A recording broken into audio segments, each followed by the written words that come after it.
Welcome to the Investor Impact Power Talks with Vinney Chopra, where investors gather to share their insights and strategies in the world of multifamily, real estate, and beyond. Get ready to be inspired and equipped for your next level of success.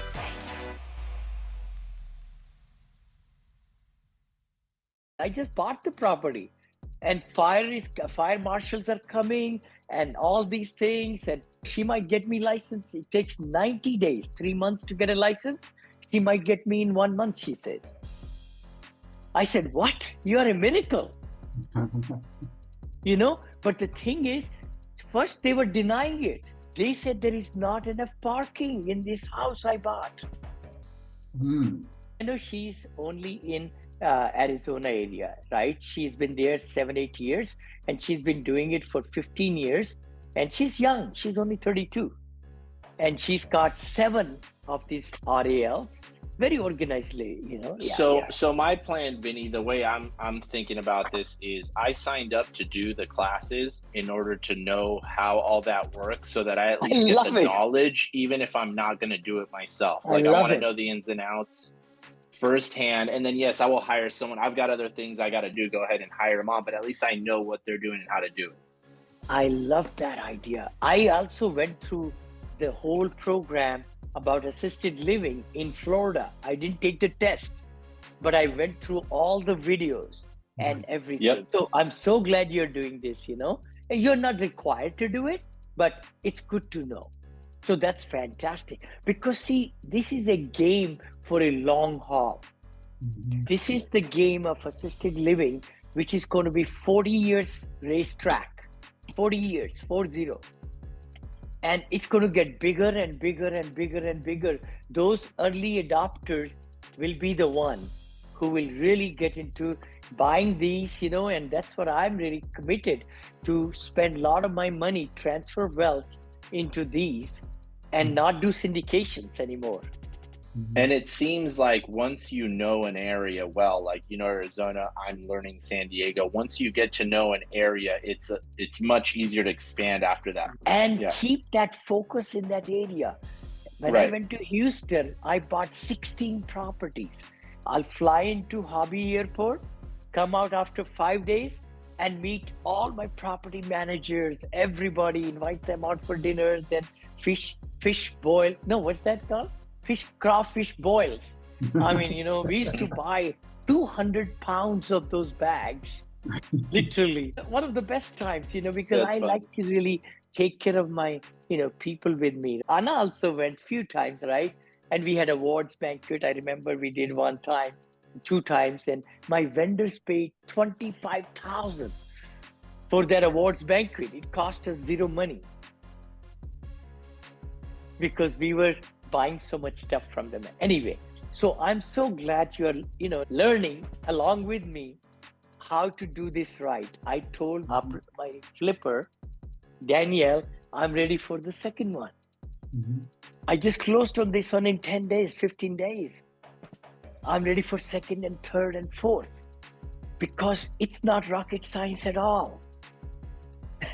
Where we start the classes so that we already have the insight to ask the right kind of questions. When I was working for the American Hospital Association, most of my focus was on hospitals, on the clinical and the administrative side. This is administrative and less clinical. Yes, and clinical, we don't want anything, because that's the rehab centers. That's where the doctors come in.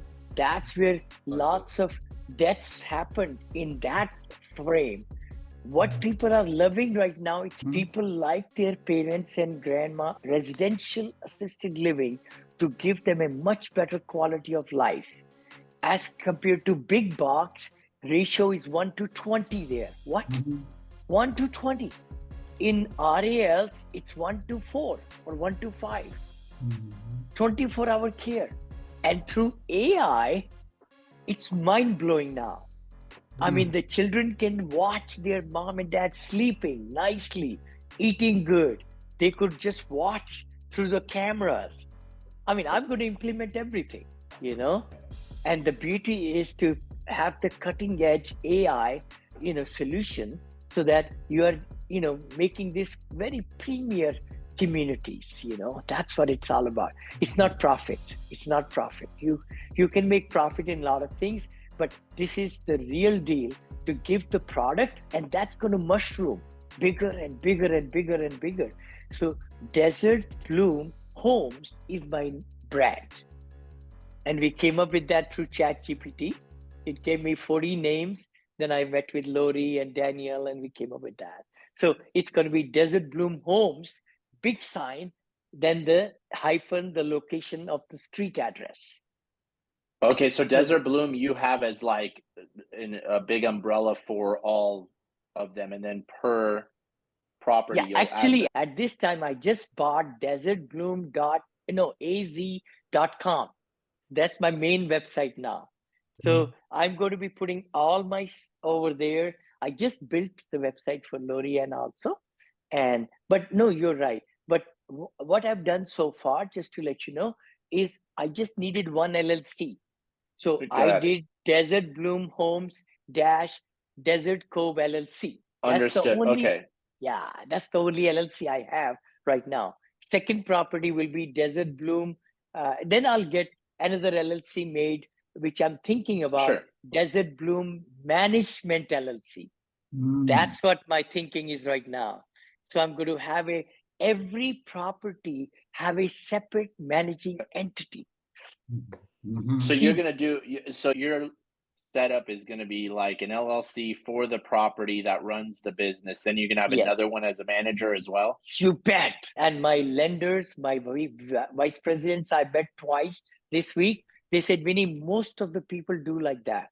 I said, me too. That's what I did it in multifamily. I never wanted to take the risks of one LLC suing the other LLC, right? So it's good to have as many LLCs and layers. Sure, layers to protect everything. Yeah. Right? The operator is not the manager, are they? The one who goes out and manages all three of the facilities. They'll be on my payroll of the managing LLC. Okay. Not on the property LLC. Okay. Yeah, property is going to be only property. Okay. And then we're going to be managing it through other LLC with the payroll and everything and accounting, all that, just like we've been doing multifamily. I'm trying to bring the same knowledge back into RALs, minus the syndication, because you can build it stack by stack. And I remember I taken that RAL classes for you did? Yeah. RALNA Academy. Okay, and, okay. They're basically their model. There was I know you have met Gene Guarino also. Oh yeah, he passed away. He passed away in COVID. Very, very sad what happened. But his daughter, I interviewed her. I'm going to meet her now when I go to Arizona. But their main thing has always been like any zip code or any spot that you're in, you basically get 3 houses. Yes. In that whatever 20-30 minute radius, so that the same kind of management is there, the same manager or director. Exactly. And you can circle basically the caregivers also. Yes, right? 100%. Because they are not, you have to have 24/7. It's like a 24/7 business. It is a support business, and you would need to have caregivers throughout. And if there's somebody who's not available, then you have a backup from. Yes, you understood it totally right. That's exactly what it is. And what I found in the Phoenix, Scottsdale, Arizona area, the Romanians have a big circle, huge circle network of caregivers, operators, and everybody involved. And Philippines descent are having their own circle, bigger circle than Romanians. And then there is a circle of Costa Ricans, I think I heard, right? That's what is the beauty of this. Because once I got into this Filipino circle, we'll have a whole gamut of things, placements, people coming in from different doctors, from hospitals and everything right there. See, it has to be a leasing machine, remember, to keep it tight. It's month to month lease, by the way. Did you all know that? It's not multifamily like 13-month lease and you do it and you forget about it. It's a month to month. It's month to month because you never know. when they will need to go to rehab center or hospital, or some seniors die. In my 94 units, usually 2 people die every month. So there is a element built in these, and it's not daunting, but you got to prepare for it. You got to prepare. We need question. One thing, there's this aspect of also lead generation and getting the people for your assisted living also. I mean, there's so much demand that, of course, I mean, once people know that you're on Google, they'll likely find you. But is there anything, how much do you spend for that? And what do you keep aside for that amount? And like, what's your process for that? Very good question, Ankur. I'm so glad today is the powerful meeting, and that's how I want to do. Instead of me going over things, I think you asking questions will be the best. See, there is called Place for Mom. Every city, every zip code, they have SEO. They spend hundreds of thousands of dollars a month to show up right away. Place for Mom. They capture the lead. They say to the average person who really is looking for mom and dad, they are 45 years of age to about 55, or maybe 35 to 55, whatever age group. And their parents are in the 60s and 70s, and they might be even older in the 50s, who are looking for their parents in 70s and 80s, right? So this website catches leads. Okay. Now, what they do, they charge first month's rent. If they place the senior in your facility, they charge $5,000 or $4,500 or $7,000 pop. They're making money like left and right. But they're on a month to month. What happens if they leave after 3 months or 2? I think they give back. I think they guarantee 3 months. I think that's just one of the many companies. Right? In my senior livings, we have leasing agents. These are leasing agents who have full experience in assisted living, and they have network with doctors, with hospitals, with rehab centers. That is the main people who bring the people in. It's not the SEO of the website.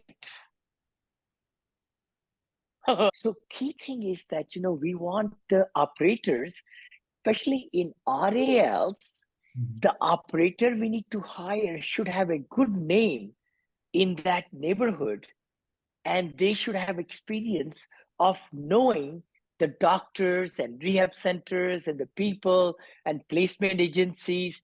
See, you are paying them $60,000 or $70,000 to keep your RAL full, 100% occupied.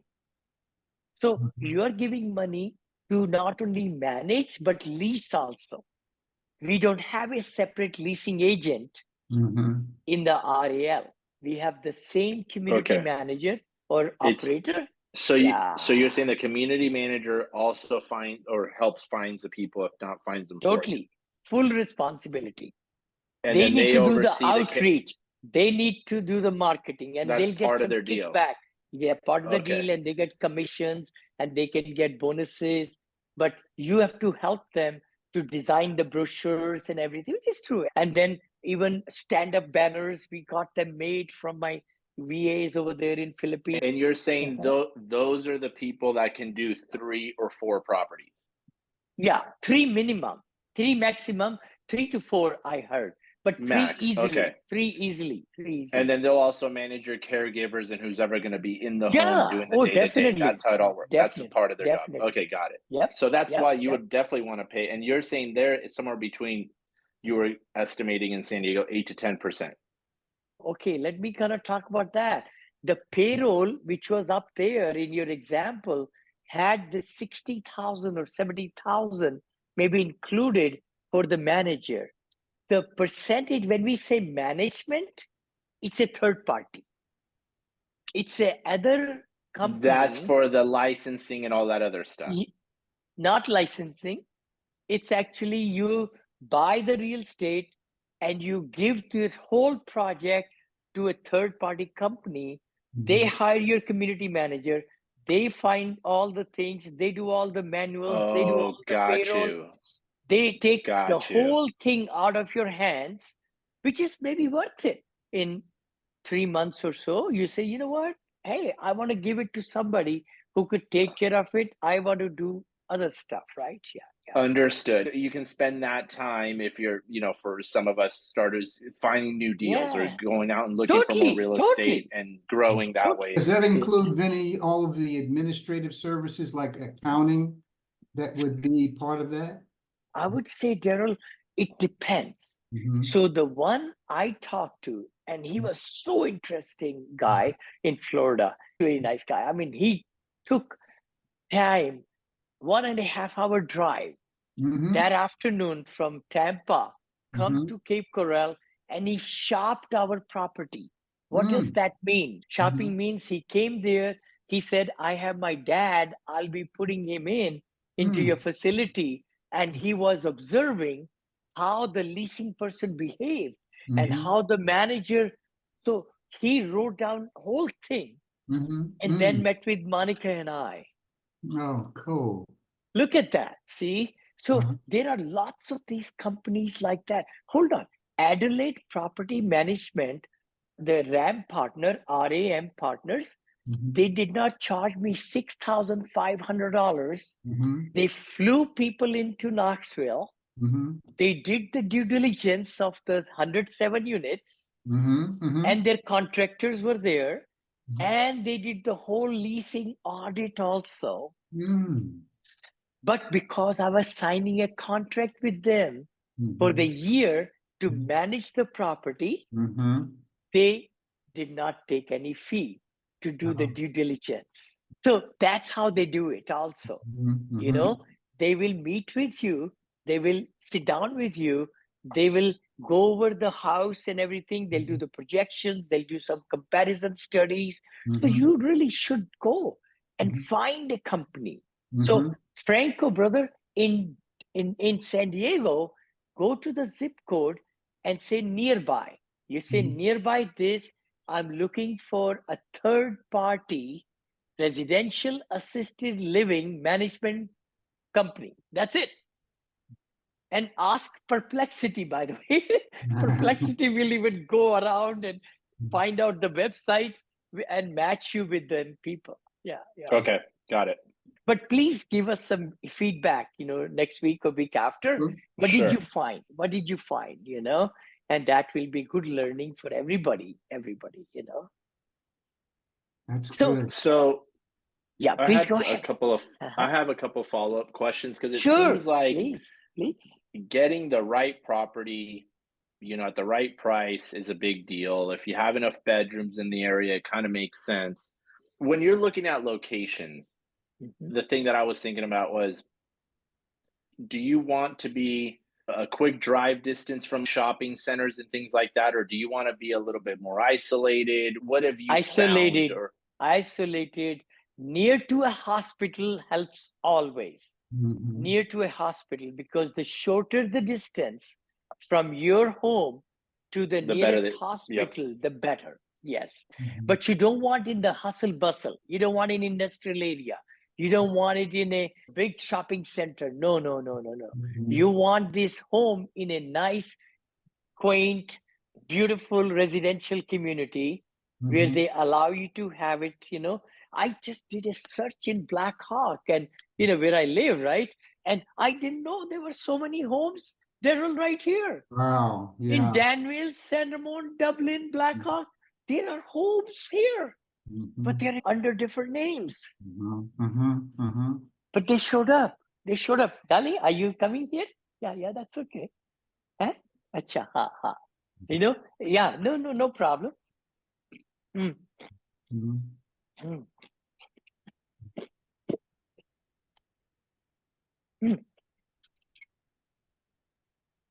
I'm going to take you guys back in my backyard. Vinney, what about transportation? To get to these different places and all that? Are you doing like hiring a company? What do you do? Very good point. See, it all depends how you really determine how you set it up. Usually, you have them make their own transportation in RALs. You do not.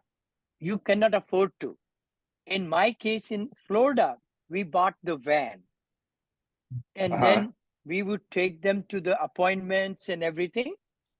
And two centers, Cape Coral and what is the other one? Punta Gorda. They both use the same van. One side it said Punta Gorda, Hampton Manor. Other side it said Cape Coral, Hampton Manor. Very beautiful, very colorful, everything. But in the RALs, you don't provide service. You just, facilitate it is the word, facilitate.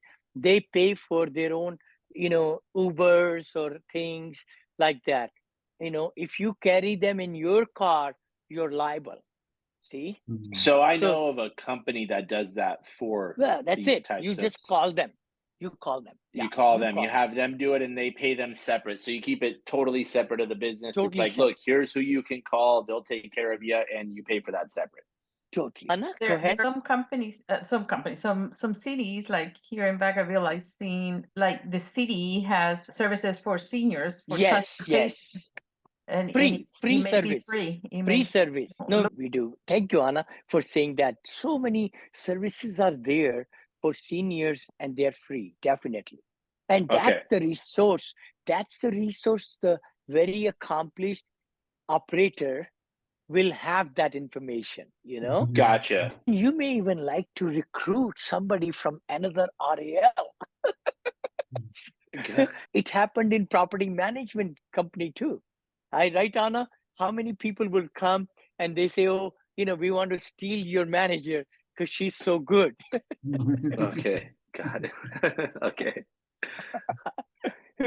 So Vinney, what about the insurances? How do you go about assessing risk for each of these facilities? And next week, I'm going to do a lot of research and I'm going to have a whole chapter on insurances, what kind of insurances. As I know right now, Brother Daryl, of course, property should be fully insured. Property, for theft, vandalism. There has to be sprinkler systems also in the house, in the single family home. And then you want to make sure there is no thermal windows and everything, all that. But then fire, you got to make sure fire insurance is there. Right. These are seniors. They cannot move that quickly, So all those protections are necessary. Then comes the prescription insurance. Then I think so, what I understand. Then caregiving insurance, slip and fall insurance. I'm going to do all that research and I'll design and bring it next week for you all. And then I want director's insurance. What that means is I want to make sure that my employees are well protected and I'm well protected. I want to make sure. But the other part is umbrella insurance. Every property I have ever bought, we used to do $10 or $12 million umbrella policy. Everything pays out and still the lawsuit is higher, then umbrella comes in. So it's very cheap also. Umbrella policy is very, very cheap. So I used to have 10,000 umbrella policy on every asset. You got to keep it with every asset. You cannot be. I mean, insurance when you need it, and it's an expense. It's a business expense anyway. But I shared that with Lorian about the director's insurance and umbrella policy. So I'm teaching her even more ropes. So she's using me as a mentor. I'm just trying to teach what I know, and she's just loving it. So, Vinney, I got another question for you. Please. So, we're using this first one as like a test case to learn and have it ready and kind of get your feet wet and know, right? But at the same time, already looking at other properties. When you go in to make the offer, do the financing, what's the approach? Because in your end, you did a seller carry back with an SBA refi after, right? Are you doing the SBA loan from day one into the contract? Obviously not, right? You're doing like standard lending. Now, it depends on how you can get around it, right? Like, do I not have enough investment properties to do conventional, or are you doing kind of like a commercial deal? What do you suggest there? Okay, let me say this way. Financing, I believe, is a good loan. It's a good debt because that debt is going to bring you cash flow. Getting the money from whichever source you can, seller financing or interim, even at 8%, 9%, it will be well worth it. You come in with your own funds, you can get a conventional loan right now at like 7.5%, 8%, whatever it is. After you build it out, you go for an SBA loan possibly to recoup or get rid of that lower interest rate, because you're saying it's prime plus one on the SBA stuff? My for the SBA is prime plus one, brother, and it will keep on reducing as the prime goes down. And this is seller financing on this particular home that I bought, and it's like 10.55%, but she's on the loan, I'm not, so that's why I'm trying to get this 90-day close SBA, pay that off, Right. So if you did a conventional to get it in, closed, done, then you refi into an SBA loan. Again, it might be a little higher, but you're also going to get back whatever money you put in on top of the loan, whether it's the down payment or whatever money used to rehab the home or prepare it, right? So the SBA loan comes after. SBA loan gives you the loan for operating budgets, for rehabs, for front and back lawns, for furniture. So you could put every receipt in that. So like I'm going for 1.3650 loan on this property. So, and I bought it for 1.325. I will have very little skin in the game, but I will own the whole business, real estate and the operating, and flip that money into second and then third. Right. So you get back you're going to get back your down payment, a lot of the costs of build out. You get that money back, boom, and use that towards the next one. You got it. That's the way to do it. And every time you are able to put two residents, the value goes up of that property. It's not comparable to other homes. It's a single family home, but with a business inside. So 4 seniors come in, now its value is even more. 6 seniors, even more. 10 seniors, now it's operating on a special NOI. And some people are selling in Arizona $3.8 million. Wow. When you're doing the SBA loan, are they going at capacity at the time, or when do they figure that out?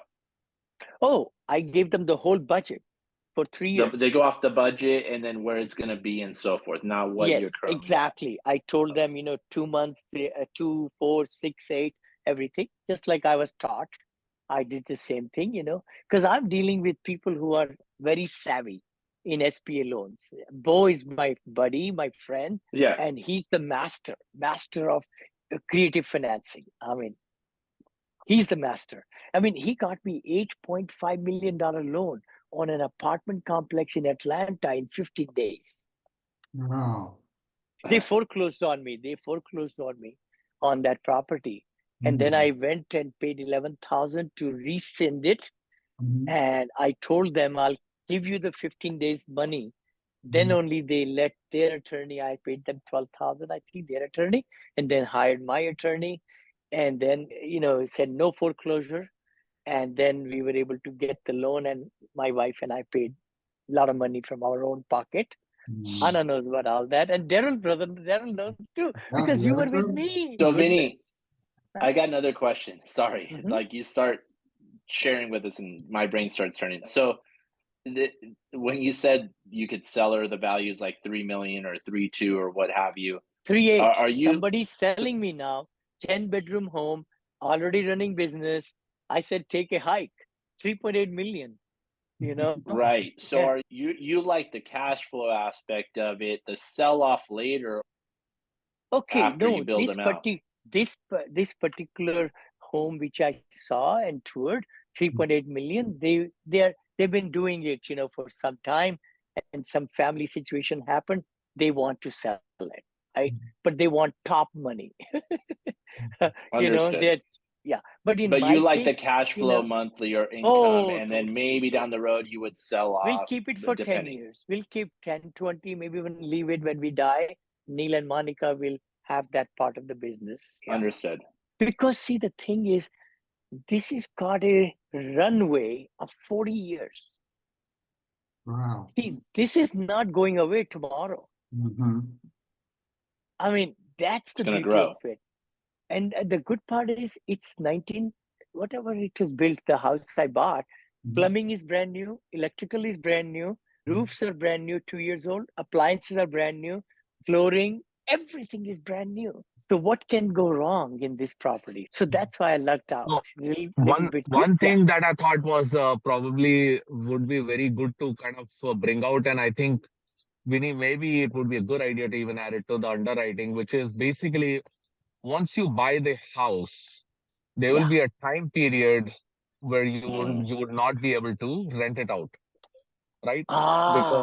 Because there are a couple of things, right? One is the cost of converting it into capex, the cost of converting the house into which is pure real estate and converting it into a residential. Oh, you mean back to residential, from residential assisted living, Ankur, back to residence? Is that what you're saying? No. Sorry. When I'm talking about the scenario of converting a house to an RAL facility. Yes.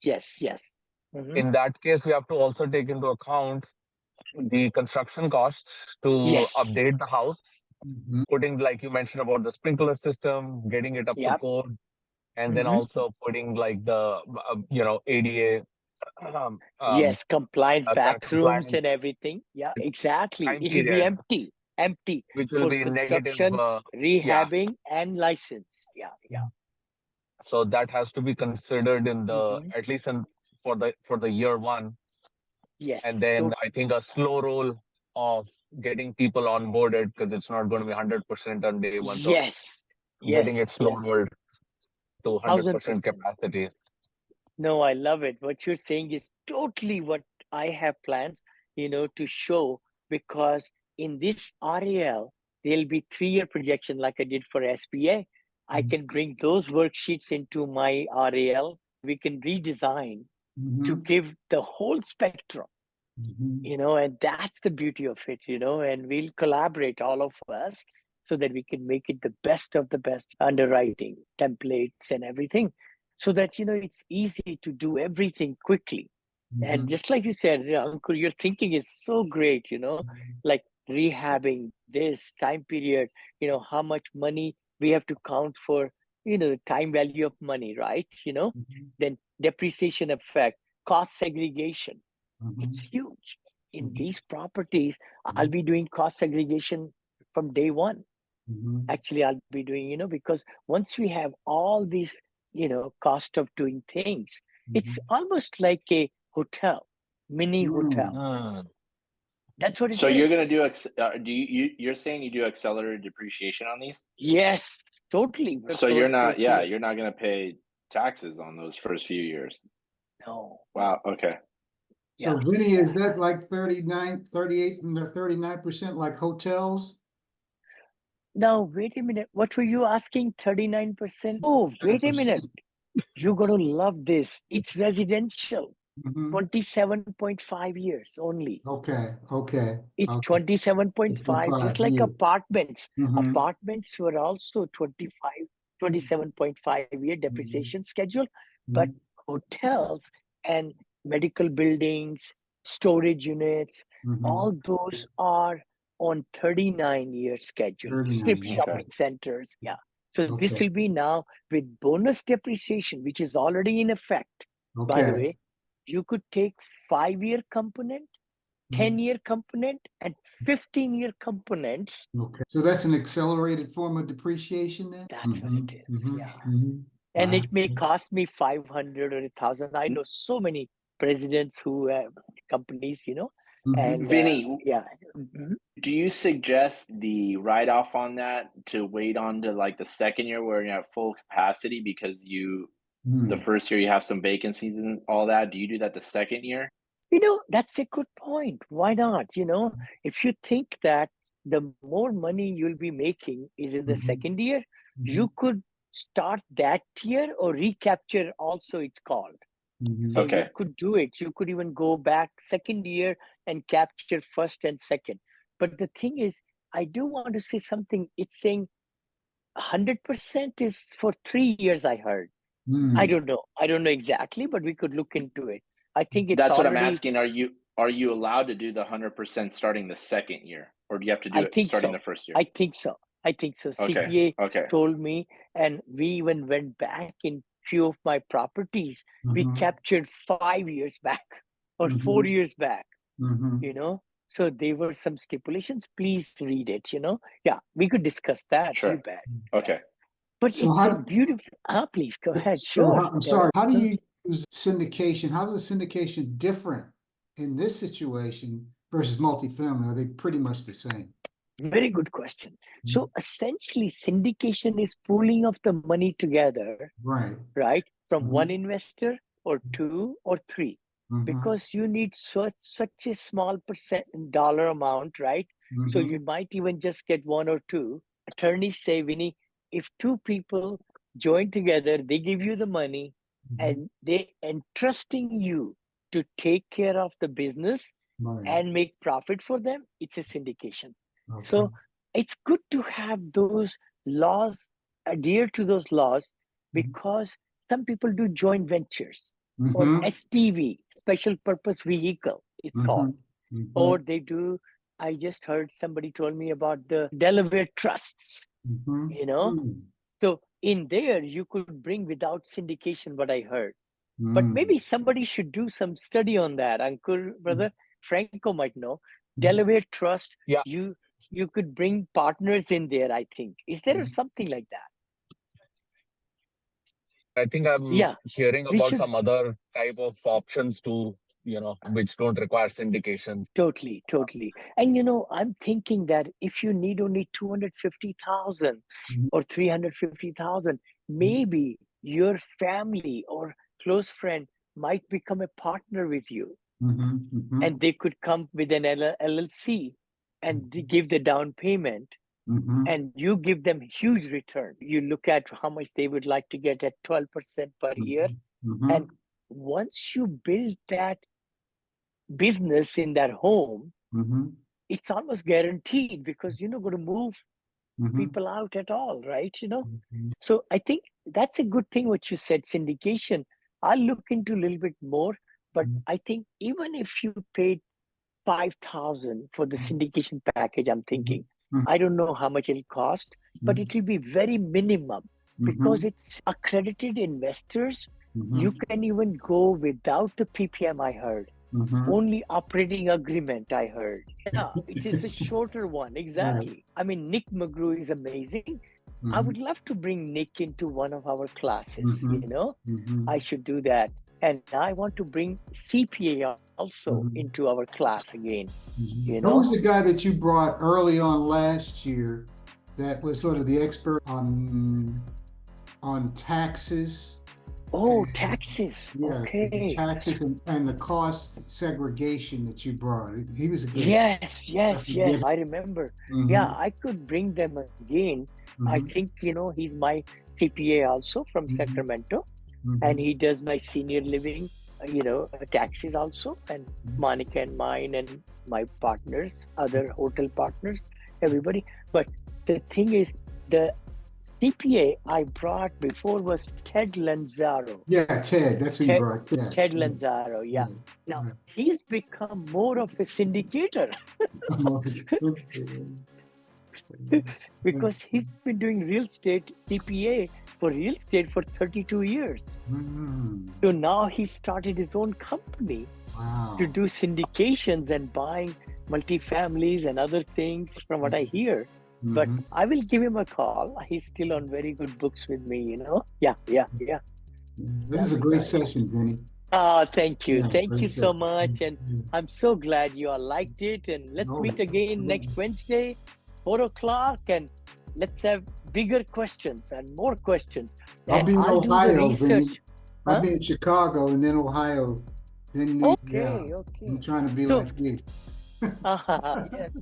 Thank you so much. Thank you, everybody. Vinney, I need you to check your phone before after you hang up, okay? I will, Anna. Thank you. Sure. Thank you, guys.